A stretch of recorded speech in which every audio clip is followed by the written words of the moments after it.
Hey there, Reese from the Point Music News with a new podcast for you. So this one was, I had to wing this one because the initial podcast I actually had planned had to postpone. So I was like, ooh, need to get someone in because I'm enjoying doing these weekly podcasts. And 1/3 Sunny Coast, 2/3 Melbourne bands who I've promoted before. Tetsuians, I'm going to say it that way because I choose to. They released a single this week, so I decided to chuck it out there and see if they wanted to jump on, and yeah, they did. So I actually got all three. I got Trent and Andrew, who are in Melbourne, and Amber, who's in Maroochydore. And this interview just winged it and tangent city, but fun. So I really appreciate that those three for coming on board. So I hope you enjoy this one. I think I laughed a little bit too hard. Needed it. So, ladies and gentlemen, Tetsuians. Away we go. Trent, Amber, and Andrew. Now, you're gonna have to correct me on this because I've always been saying the band name as Tetsuians. You could. If you were Japanese, that would make sense. Yeah. So how is it actually? Well, pronounced? Amber? That's how my Japanese workmate pronounces it. Oh, really? Tetsuians. Oh, well, yeah. Wasn't far from it. Tetsuians. Yeah, right. There you go. No, we just secretly Japanese. The slack-jawed Aussie way. I wasn't trying to go all phonetic, which would have been like a Tetsuians. It's close. It's Tetsuians, so it's close. Yeah. All right. Now, can I get a roll call, please? Because you guys are a split in location-wise still, yeah? So, Trent, you're in Melbourne? I'm in Melbourne. Amber, you're on the sunny coast? Maroochydore. Woo! Andrew, where are you? Woo! I'm in Melbourne as well. All right. So, we've got two Mexicans. And Sunbury. So, there's a sun in there. So, we've got two people that are naughty and one person that's okay to go outside and do stuff right now. Yeah. Sorry, guys. Yeah. No, that's all right. Most to be in Victoria. Yeah, I know. Most of my family are Victorian, so I can have fun at your expense. I'm the only Queenslander. Yeah. That's all right. We've been having secret meetings in underground car parks and briefcases. It's going to have to be that way for a little while, I think. Like, even gigs for you guys, you're just going to have to sort of, like, just do these little secret sewer gigs and secret passwords and that. That'd be kind of cool. Well, I actually went to a gig last weekend. It was for Nat Vazzo. She did it in this venue. They've got it set up a lot like KEXP in Seattle. So they've got glass where the band performs in a little room and everyone else can eat pizza and watch outside the glass. It's a bit like, when someone's on death row. Yeah. Yeah, it's like death row. Yeah. So he's like, yeah. Do you have any last words? Yeah, I'd like to play this song. And I'm just going to interrupt you there. This is the second time I've done this because it's been a hell of a day. I actually forgot to change the intro page. So we were just chatting away, having a good old time. The intro bloody page was still on. You won't see it, but I just went, oh, hello, intro page. And, to refresh, on the left we got Trent. In the middle, we got Amber, and on the right, we got Andrew. Cool. Now we got that fixed up. That's better. We got faces now instead of just a stupid intro screen. Okay, back to where we were going. I guarantee there's going to be other things going on. It's one of those days. You guys have a new single, which I plugged for you. Bloody Chieftain. Thank you for that. Awesome. Yeah, thank you. What'd you think of it? Yeah, good. Very good. Because I was going back because it was just at the gym this afternoon because I needed to get some aggression out, and that's my little 1 hour of putting headphones on and just disappearing and not dealing with people. Yeah. Nice. And I was listening to the. And then you come and see us. Yeah. Well, I'll get it better out than me being all grumpy. Yeah, we're not really right. Yeah. So I was listening to the previous album, which was the self-titled one you brought out last year. And there is a definite production difference in Bloody Chieftain compared to the self-titled album. But one of the things that has always kind of bugged me, because when I listened to the last release, when you released it last year, and I did the plug-in for it, I just couldn't quite put my finger on as to exactly what you remind me of. And then it clicked. You're like if the Go-Betweens raised in Noosa. If they were raised in Noosa. Okay. I didn't really. It's I mean, less morose go-betweens for me. it's not. I wouldn't say it's jangly or anything like that. Well, you got the surf vibe, and the guitar tone's very, surf vibe, yeah. very, very Dick Dale-ish in a sense. Yeah, that's true. Spaghetti western. Yeah, Lots of treble. The heavy reverb on the vocal and that sort of stuff too, which is very reminiscent of how the go-betweens were. It's a very 80s, and also harking back to 60s kind of thing as well, which they were influenced by anyway. But anyway, that's what it reminded me of. Yeah, cool. So it was bugging me. Yeah, I think I use that effect on my voice because I just hate my voice so much. So I try to disguise it as much as I can. It's actually really good. It's modulation. It is a good trick, but we're going to try and not do that. And the next, and you would have known on the single we released for Bloody Chieftain, there's no effect at all. So got through that hoop.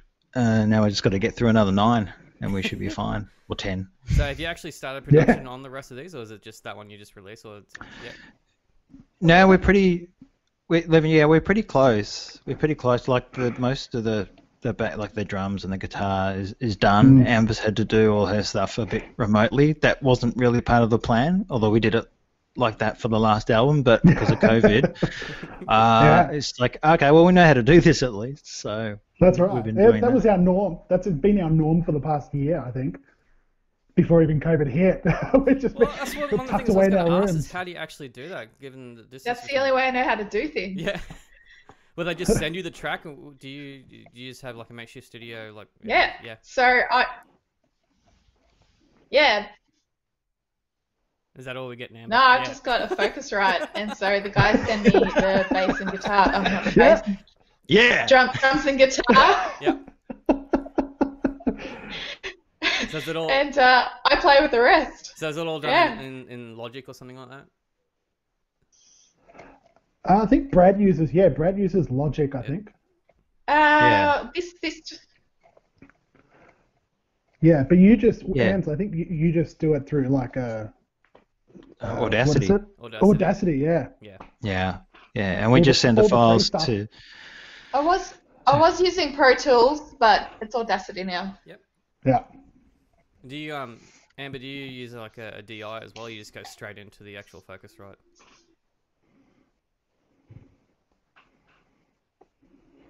No, I'm going DI out of my rig and straight into the Focusrite from there. Yep. Yeah, so that's because I do all the recording for one of my projects here, and I just basically use a Sans amp, and tone for that for bass is just yes. Yeah. And you don't interfere. Actually, Amber, you said you reckon you saw Reese when you first moved up to Queensland, didn't you? You're stalking me. I did. I actually came and saw Barefoot at the... I didn't realise it was you. Oh, yeah. There you go. Where was that at? Yeah, one day at Mooloolaba. Well, at the New Year's At Eve Mooloolaba. It used to be... It's now Pier 33. I forget. No, it was... I think you just did a one-off gig there. I'm not... It was years ago. I cannot remember. As a 4-piece? I love the lag here. Yeah, it was either 4 or 5. It was a decent band. I know, it's epic. 4-piece. Just concentrate on answering really quickly. The only one I can remember is playing the Wharf Cavern, and it was as a 4-piece, and we had the footy behind us playing. They wouldn't turn the screen off, and we finished playing the song. We thought we did an epic job of it, and everyone started cheering and that sort of shit. But it was actually the footy behind us, the bloody broadcast school. And we're like, oh, yeah. We thought you dug reggae. Okay, yeah, cool, whatever. Footy. Yeah.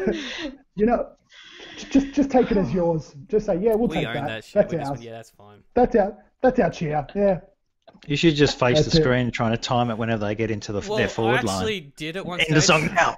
Because it was one of my, even though I'm not a big rugby fan, it was my team, the Dragons, were playing the Broncos, and I followed the Dragons, and I was watching it going, oh yeah, cool. Broncos winning. Oh, I'm going back to watching whatever people are doing out and the eating, whatever. Anyway, enough of me. But thank you for coming to see me play, Amber, even though you didn't realise it was me. It was great. Yeah. 6 degrees of Kevin Bacon. Yeah. Instant celebrity around here. So going back, so who actually produced the actual song for you guys? So you just mentioned your name, Brad. Yeah. Yeah. Yeah.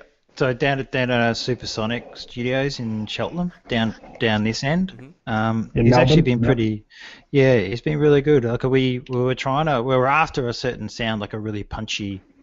Well, drums was the main thing because I think that was what was probably, I wouldn't say lacking on the last album, but we were sort of limited in what we were doing. We recorded everything with one microphone, and that was it. Yeah. So we went for a bigger sound. We sort of had a sound, certainly for the drums in mind. Like I don't know if you know a band called Quasi. Yeah. Really punchy. So we did a bit of researching who was close to that, and we found Brad, who was pretty good. So we went with that, and it seems to be working so far. It's definitely a difference because that was one of the things I noticed in like the album was that the drums were fairly buried, but I didn't know if that was intentionally the effect you were going for because I kind of liked that in a sense. But yeah, definitely the drums are punchier in the new song. So yeah, it was a bit of both, a bit design, bit flukish, bit by necessity. So overall, we managed to smooth it all out, and we sort of pulled it off. Although it was a bit of a patchwork quilt, I'd say, putting it together. So it's been easier this time. So marginally. I'm just going to bring up the press release here. Like I said, I'm winging it tonight, and I get so much stuff coming through. And what was it? There was something that stuck out to me. Blah blah blah blah. Where did I read it? There was something that you explained inspired the whole story of this song, Bloody Chieftain. It mustn't be in the press release. It must have been something else. Oh, I don't think I don't think we have, really. No, not officially. I swear I read that. Unless it was on the Bandcamp thing. I don't know. I can't remember what we've written. What did we write? I mean, it's your song. I know it says. Well, we sort of know what it is. I mean, we keep things a little bit obtuse, so people can sort of bounce their ideas off it, rather than going, oh, it's about that. Totally. Yeah, and then I like. It doesn't have a very long shelf life. Kind of thing. Like, I know in the band, in my other band, Mules, like I have no idea what Nathan, the singer, is going on about half the time, and most of the time, if I'm doing a press release, I usually make up what he's talking about. And he goes, "Yeah, that's it." Yeah. Is that it? He goes, "Nah, it's not even close to what I was thinking, but yeah, that'll do." Yeah. Okay. Cool. That's what I do. Makes for a story. Yeah. Yeah. When everyone asks me about our songs, because Trent writes all the lyrics, I just make it up. I go, I think it's about this. They're like, you have no idea. I'm like, yeah. Just go with the hot topic at the time, basically. Yeah. That's right. Yeah. Well, when I wrote the lyrics for that one, Amber's writing a few more on this album, so it adds a bit more depth to a more stringy swabber, I should say. But this one was probably more, I guess, a comment on the times. It was written before all the stuff that was going on, so I guess you could be interchangeable with any kind of leader, or just current state of play. So yeah, I mean, we try to keep things. What's your take on writing songs about the present state? Like, does it date it? Like, there's been songs written about isolation. There's been songs about like the protests. And some of it I could see it being relevant, but sometimes I just think it might actually properly date. Yeah, I think we, as I say, we try to keep it obtuse. So things are pretty cyclic. So it will probably. I would hope it would stand up because no one's overtly mentioned. There's not like Maggie Thatcher, we hate you, sort of in there and anything like that. So you could use it for anyone. So it's anyone wants to use it for their slogan. This is our number. So I love the slag that Amber's got because she's got this whole delay thing where like we're just laughing and she's just full straight face. She's probably just watching Survivor or something.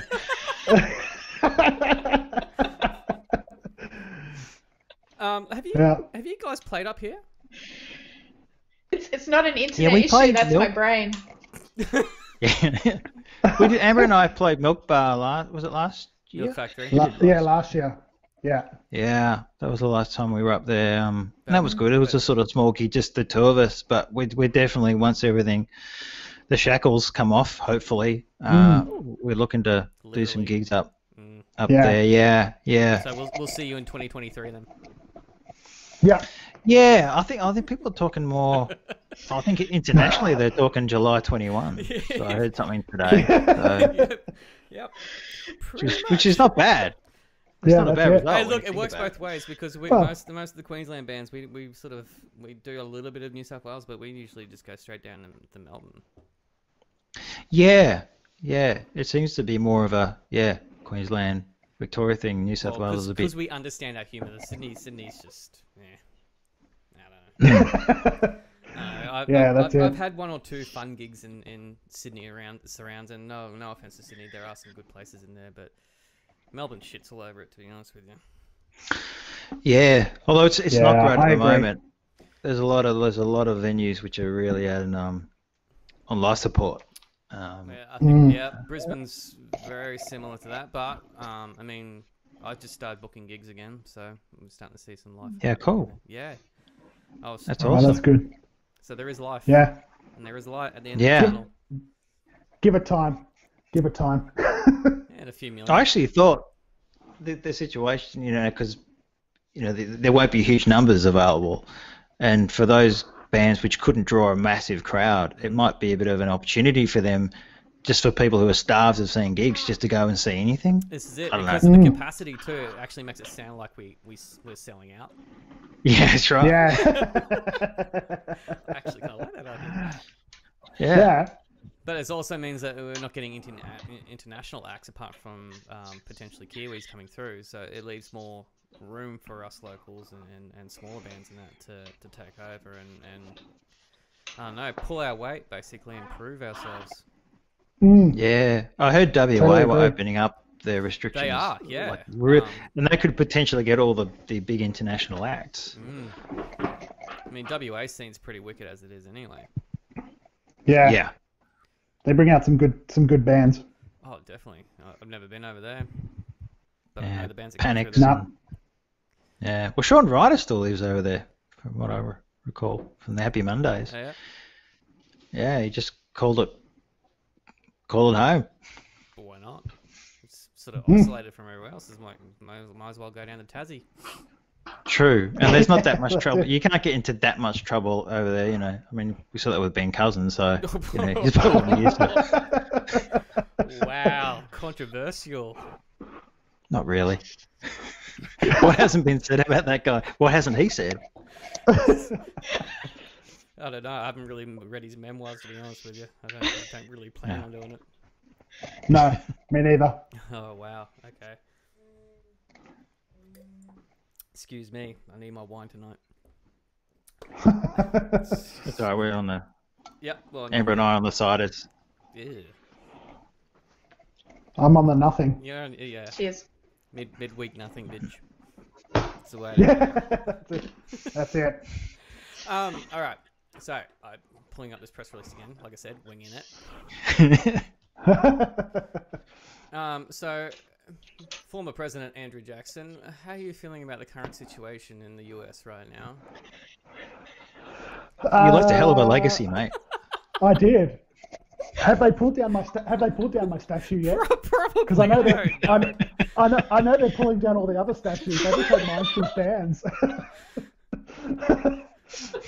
As long as you As got long as one, mine you still just stands. get one built in Melbourne and just say, yeah, we just shifted over here. It's all good. Yeah, that's right. Hey, that's a good idea. Yeah, why not? I'm going to do that. Yeah. Actually, is Do you there reckon any, Will's statue move over? is there any statue in front of the MCG? Yes. There's a couple. There's a couple. Yeah, there's a couple. Yeah. Yeah. Because we've only got Is Wally Molly up here. Molly Meldrum? I think he's. Oh. Have you got Molly? Or... No, he's just down the road a bit. He's actually closer to the corner hotel. Yeah. Yeah, you can't mess with Molly's statue. That's just No, that won't happen. No. Because No. we've just got a big Wally Lewis in front of the Gabba, and that's all we've all. Yeah. Suncorp. I don't think anyone would touch that. No. People have. Really? Yeah. I mean, touch very, it, very but not. inappropriately. They have, yes. Inappropriately with their hands, There's or that lag again. I love that. No, that's probably. I mean, he probably got touched inappropriately during his career, so it's maintaining that Wow. that aura. So far we've attacked NRL and AFL. Let's have a dig at I'm trying to fill the lag, and I'm getting into trouble by doing it. Oh, shit. That's how interesting our music is. Yes. that's it. Actually, like, there is nothing really like you guys. Well, hasn't been something like you guys up on our way for quite some time. You reckon? Yeah, the closest we had to sort of like the indie rock sort of vibe that you've got with that surfy kind of thing would have been Hope Springs, who have since they've disbanded a long time ago. Still remnants of them around, but like Tim's busy running music at Noosa, and Josh does his thing. I know he's playing still, but I don't know who with. But apart from that, I mean, fair to say you guys are not in your 20s, so you wouldn't be wearing the high pants and tucked in shirt and playing the Triple J jangly pop stuff. So No. which is No, we don't do a lot of. that's actually refreshing, to be honest with you. Nothing against them. Yeah. There's a lot of those bands. No, I know what you mean. There's a sort of way of approaching something, and there's probably a way of singing. There is a name for it too. It's a bit like when you shove a whole bunch of marbles in your mouth and you sort of fall over and try to yell out. And I don't know, but it's like it's a way of trying to be different, but everyone's doing it, so it's the same samey kind of thing. But then but some of it's good. You could say the same thing about the reggae scene at one stage that was on the coast here. The Sunshine Coast was known for having a massive roots reggae sort of.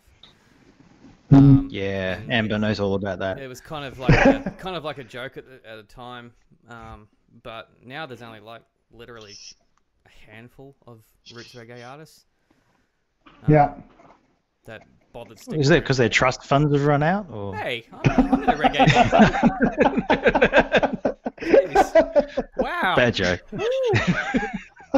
Way to attack And the that's the end of the interviewer. interview. That's it, we're done. That's it. I fold. I fold. Smirking like a true Melbourneite, mate. It's all right. Yeah. We know you don't. Yeah. We've played down there several times. We played, was it Bar Open? Yeah, yeah. Mm-hmm. Bar Open's Yeah, I know fun. Bar Open, yeah. And we've played Suki Lounge. And as much as I love the venue, we got no one. It is hard because there's a lot of competition. It's a weird place on anyone. Like, it's in a weird position, the Suki Lounge. Yeah, yeah. Bar Open's good too. Like the upstairs is quite nice. Good. Yeah. They've done a good job there. It's very I old think that's school, going to be sweaty, the stinky. That's going to be the sort of the trick, I think, when they come out of COVID, because everyone's got their COVID plans out now through the different music bodies, and they've said, well, you must have this, you must have that, and some of the venues haven't really been thought it out over this time period. Like, okay, how are we going to get ready for it? And now that they can do it, just simple things like running hot water, and it's a bit on the fringe, some of the venues. So yes, and clean toilets. Yeah, and things like that. And it sounds like simple stuff, and you don't really think about it when you go to a venue. You think, it's just what it is. It's like a dive bar. That's fine. But then when something like this happens, that's the difference between keeping the venue going and not. I think, Mick from Sunny Coast Rude Boys, when I interviewed him last week, I brought this up with him as well because he runs events up here too. I mean, Amber would know about the Scar Festival and that sort of stuff, but I asked him what his thoughts were, and he said, to be honest with you, I think it's going to get to the point where it's just going to be your responsibility, not the venue's responsibility. You need to make sure you're doing your social distancing. You need to make sure that you're keeping everything clean. People are going to get tired. The venues are going to get tired of it, and basically, if you don't want to be out, then don't go out. Yeah. And I think that's the general consensus of once it gets knocked on the head. So hurry up, Victoria. but once it gets knocked on the head, Yeah. it's going to be like that. I reckon towards the end of the year, the venues will be like, "Yep, cool, we're keeping an eye on things, but if you guys are going to muck up, then it's your fault." Yeah, that's fair enough. I think it's completely fair enough. Yeah, absolutely. Yeah, I suppose insurance too. Like bands would be looking at insurance, and is that going to be covered in it? All that kind of stuff. I hadn't actually thought about that. Yeah, with the public Yeah. and stuff. Oof. Yeah. Wow. Yeah. Too much. Yeah. Well, Yeah. there was another band where I was talking to. I think it was a couple of episodes ago. Talking about how it would be weird to do the social distancing thing with a live gig where you're not sitting down, where you're standing up, and I suggested there's probably going to be some kind of grid put into place, and you're just going to have this rotating roster. So you got this little square grid where you can dance around and not touch anyone, and you can move around if you want to go to the bar, basically. But yeah, I don't think that's going to work. Yeah. Like think a about downball this. court. Like a what? Yeah. Like a downball court. One person gets knocked out at the end, and then you just slowly move up. Someone's ace, and the other one's like king and queen and jack. That's it. Yep. That's it. Wow. Yep. But social distancing, there's some silver linings there for like small people. I mean, they can actually see the stage. Yes. Oh man, I'm 5'7", so this is definitely a win for me. Or people who don't like being I'm touched. 6'4", so I'll just go to the back as usual. You're one of those you're tall one of those bastards that people. sort of walks in front of like people like me and you just go, "Oh, sorry, mate," and then you just go, "Yeah, cool, thanks. I like watching." Yeah, they turn around and go, "It's all good." Yeah. Nah, I'm not that type. Nah, I'm not that dick. So what is your etiquette then, as speaking on behalf of tall people? Yeah. At a gig, if you saw someone that was short behind you, would you usher them to go forward in front of you, or would you just go, "Oh, yeah. Kudos to you, tall person. Kudos to you." Yeah. And you can still see the band. I can still hear it, so I don't have to be right up front. Like, doesn't bother me as long as and as you know, being a musician, you're fussy where you stand at a gig to get the right Mixing sound. Like, you desk don't wanna... is where I go to straight away. Yep. Yeah. Same here. So I stand down for the mixing desk guy. Nerds! The mixing desk guy. Yeah. I go, oh, well, he's just doing his job, so he's not watching. I'll just block his view. Yeah, I'm totally that guy that stands in front of the mixing desk. We just gave away our trade secret, man. The people that are non-musicians and sort of stuff, they just go, shit, that's where we should be standing. No, you don't stand near the mixing desk. No. Edit that out. No, that's right. No. Yeah. Yeah, it's the worst place to be. That's it. Particularly if you know the people at the venue that own the venue and the mixing desk. You don't want to be there. No. You don't want to make friends with the mixing desk guy. You don't want to touch his buttons. No, you don't want to do that shit. You know, I actually used to get chucked into the lighting box. It was pretty yeah, but like, because this is back. Have you like Amber would have been to Soul Bar, but have you both, like Andrew and Trent, been to Soul Bar? I know of it. Yeah, Okay, and Amber's told me stories. Have we been there, Amber? I don't know. We'll wait 5 minutes for Amber to catch up. No. You've never been? Is this thing on? I thought you had. She's still answering questions from the start. I've been. You guys have not. I've been several times. Yeah, there we go. So that's what I was a bit confused with. So, hi, my name's Amber. Yeah. Hi, Amber. So Amber's catching up on questions that we posted about 20 minutes ago. So this is a safe space. Yeah. Hi, I'm Trent. The funniest thing is that this is my first time. She's got the worst connection, and she's the one that's closest to us. Yeah, I know. Like literally, she's like 15 minutes down the road from where I am. So. Well, why don't you just go over to Reese's and just do a joint interview there? There's a big road here. Social distancing, you can't do that. You've got to move in along. Oh yeah, true. Good point. No, but you guys are all right. You can do it. Yes, no, we can't. We still can't like be close to people. Oh yeah, true. Got to be socially responsible. What I was saying was the old Soul Bar, before it got to where it is now, it used to be in an old strip joint. You could, when it first started, you could actually go in the green and still smell the glitter. That was an interesting thing about it. but it Yeah. developed a name, and the owners of the venue are fantastic. They are. They've got the right game plan and everything, and their focus is live music. And I happen to know that the sound engineer. I know both sound engineers there now, but the original one, Brian, he's well known up here. He's mixed. Do you guys know the Dregs? Yep, and Ziggy Albums, and yeah, he's recorded and mixed those guys. Yep. But he used to be partial owner and the head sound dude at the old Soul Bar.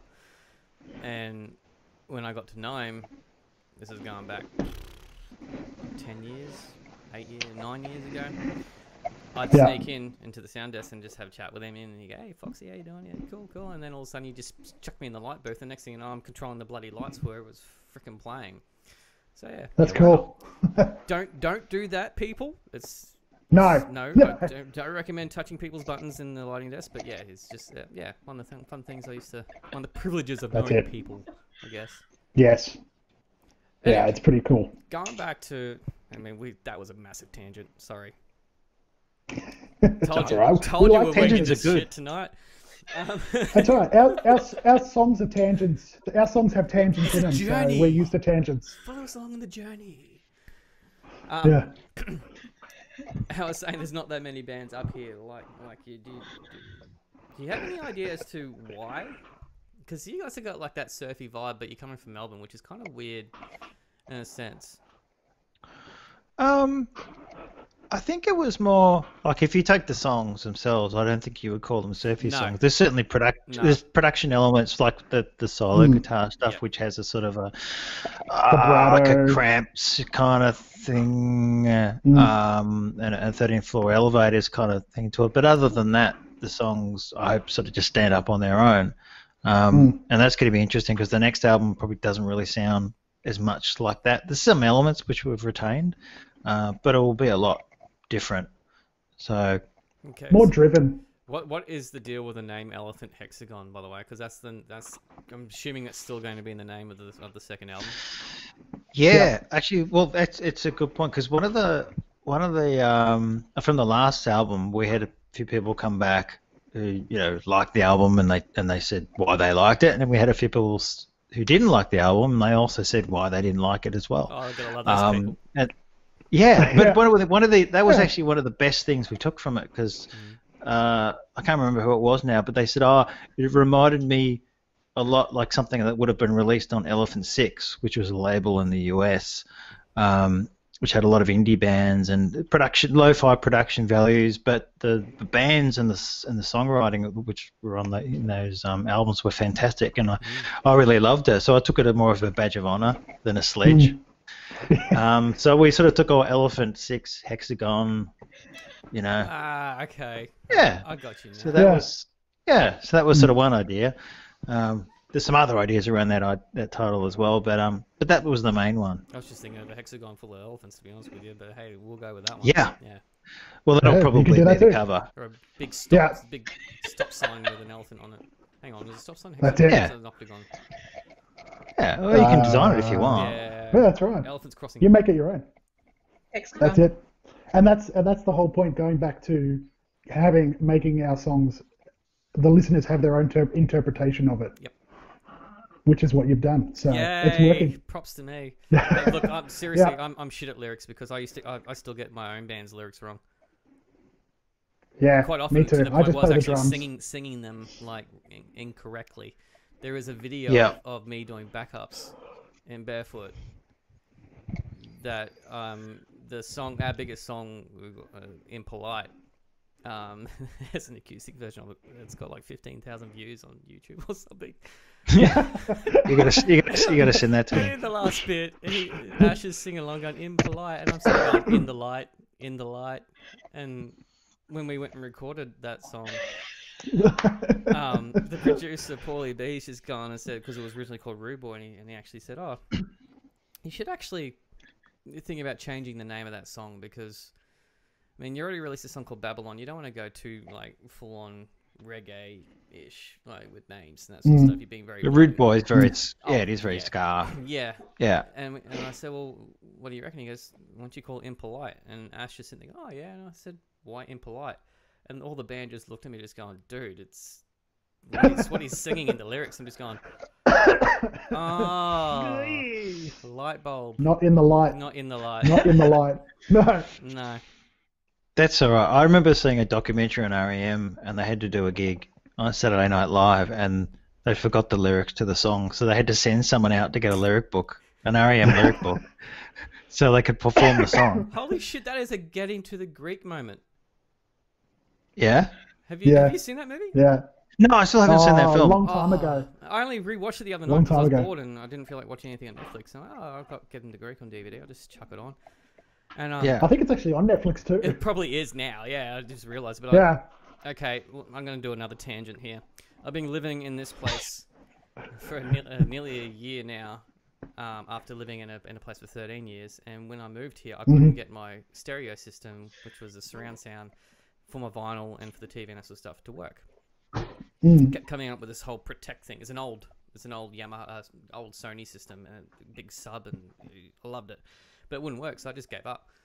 So I spent the last year sort of listening to vinyl through a sound bar, which is shit. I don't recommend doing that. Yeah. Poxy. And listening to normal TV and that. And then one night I just went, oh, you know what? I'm going to explore this just randomly. And I found out what the problem was. I'd put the speaker wires in incorrectly. So once I got that going, and I went, oh, it's working. So I wanted to listen to some proper movies, and Getting the Greek was one of the first ones I put them on. Going back to what you're talking about with REM moment. Okay, so you see what I mean by tangent? There is a scene in Getting to the Greek where Aldous Snow is playing, who's the character Russell Brand plays.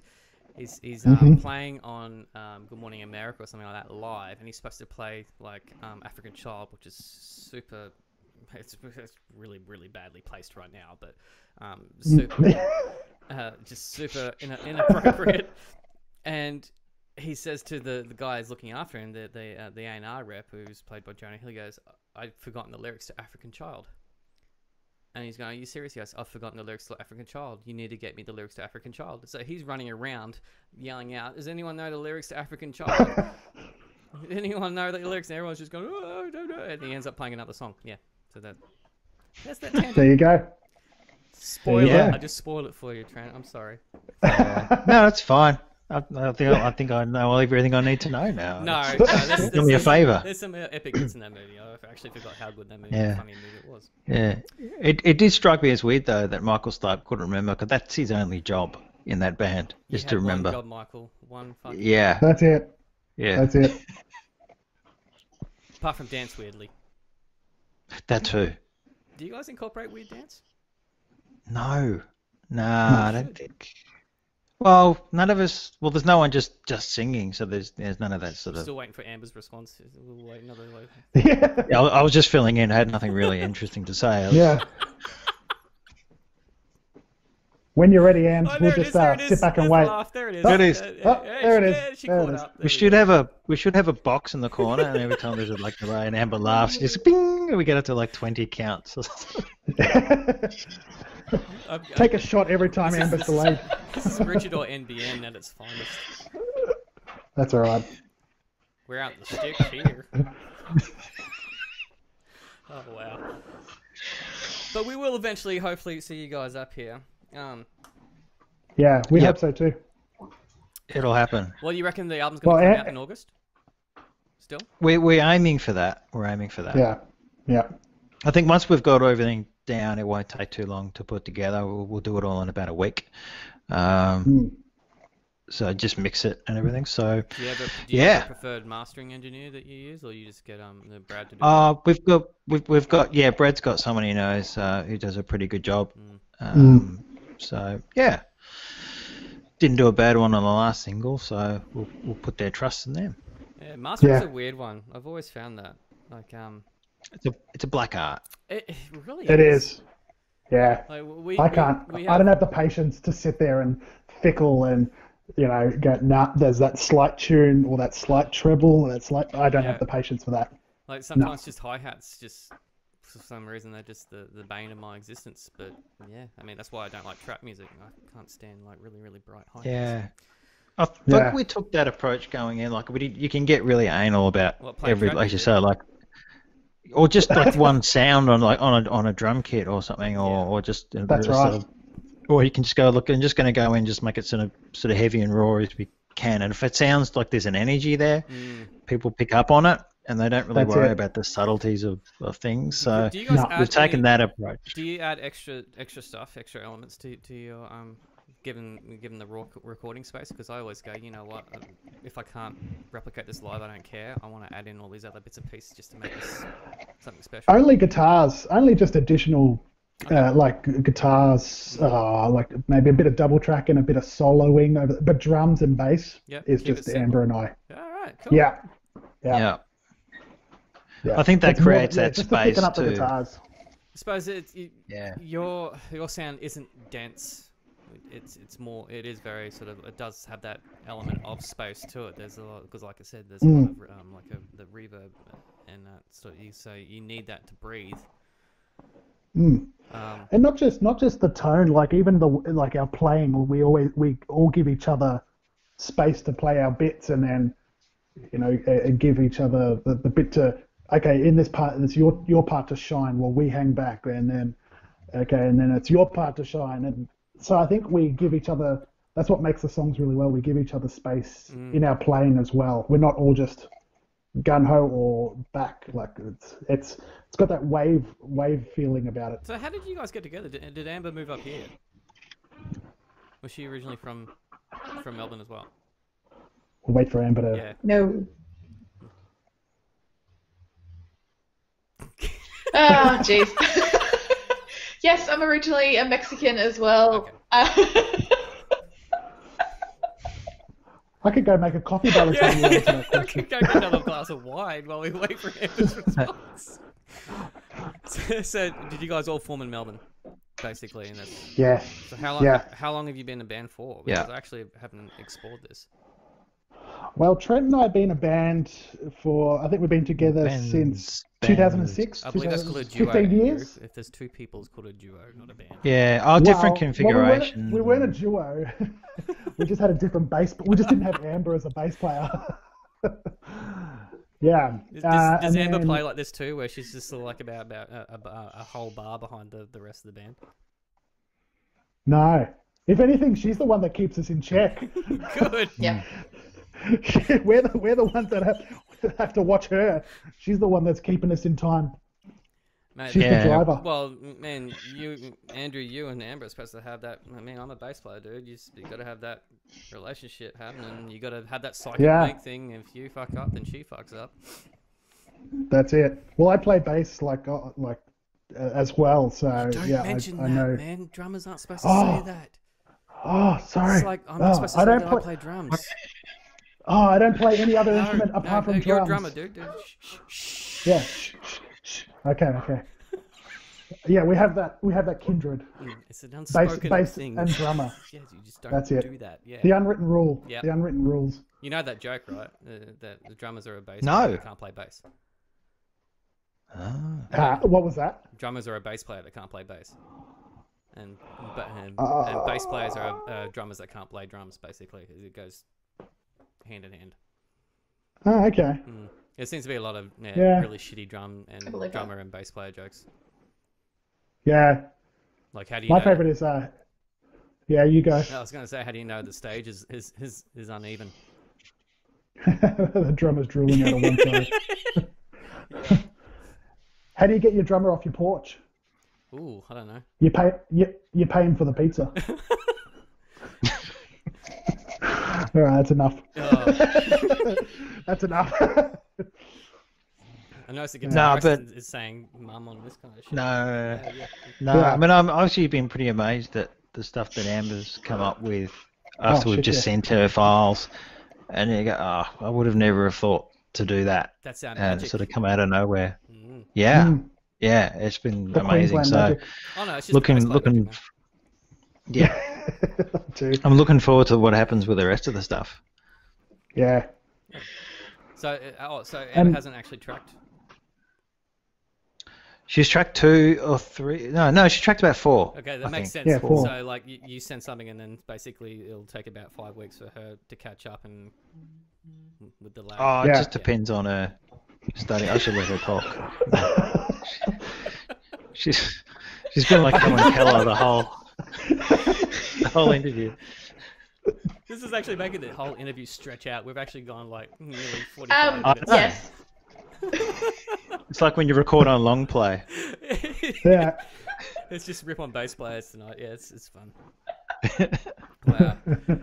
I actually might wrap it up, guys, because that was yeah. I don't think we can do any better than that.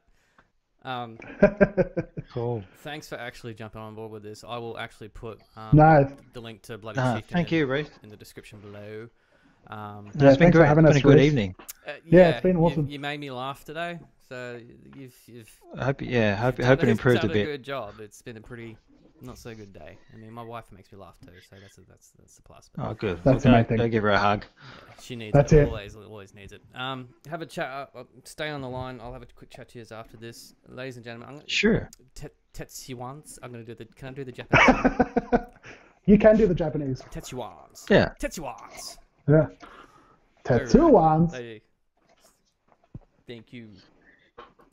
Thanks for having us. Yeah, thank you, Reece. Thanks for having us. I hope you enjoyed that podcast. And if you haven't seen previous ones, go have a look. There's, I think this is episode 18. So it lasted that long. Thank you for tuning in. If you do enjoy this podcast and the ones previous to it, and you have not done so, press the subscribe button and ring the bell. You'll be notified when more podcasts go live. And yeah, thank you for supporting local music, live music, Australian music, all good types of music. Just in general, thank you.